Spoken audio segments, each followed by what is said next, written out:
But you know you have to deal with their pace of play. How do you all feel you handled it?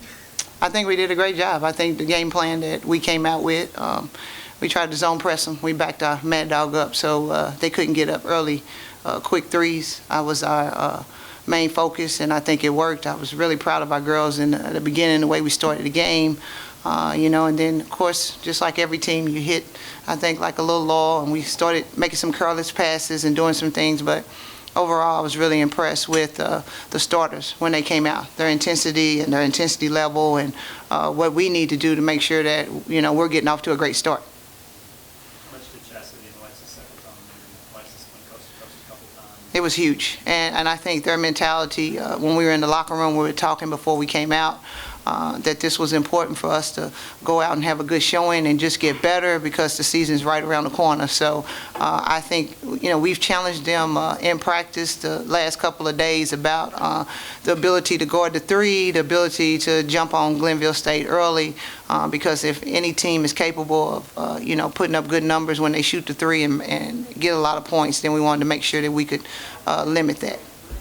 You were able to get a lot of girls in. You had 38 points from the bench. How do you feel that the reserves did? I was really excited. Different times, there was some things. We still got work out some kinks, but I was really excited and proud of the first group that they could put up the numbers that they did so I could get a chance to put a lot of people in and play some different combinations.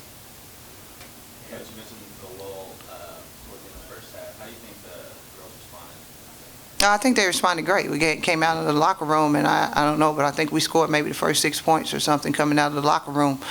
So I think that it was really good. They responded well, and just talked to them a lot about it's really good now that I have the returners that I do, that they're used to how I coach. They know that, when we get in the locker room at halftime, we're going to correct them on the things that need to be done and how we can put ourselves in a position to get better. So, I was super proud of Micah Jones tonight. She played great. She made big shots. She took care of the basketball. She did a lot of things. So along with Chastity and Alexis, Micah Jones played great too, and was really proud of her.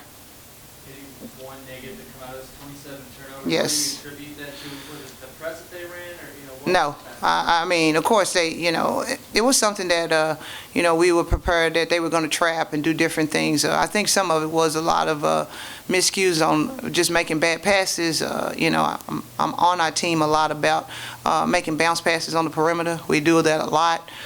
So we just made some careless mistakes, but also I'm not taking away anything from Glenville State. It's a different type of defense that we had to face because they were running around everywhere, going to the boards. I mean, I'm pretty sure they got more offensive rebounds than us. Yes, they did.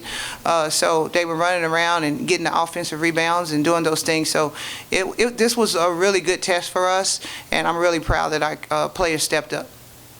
What's the big benefit of playing a team like that where you had to come in and run a press and maybe throw a different defense at you that maybe you won't usually see? Well, in our conference we will, because that's how Troy plays. So I'm really excited that I feel like that we handled the press and we did the things that we needed to.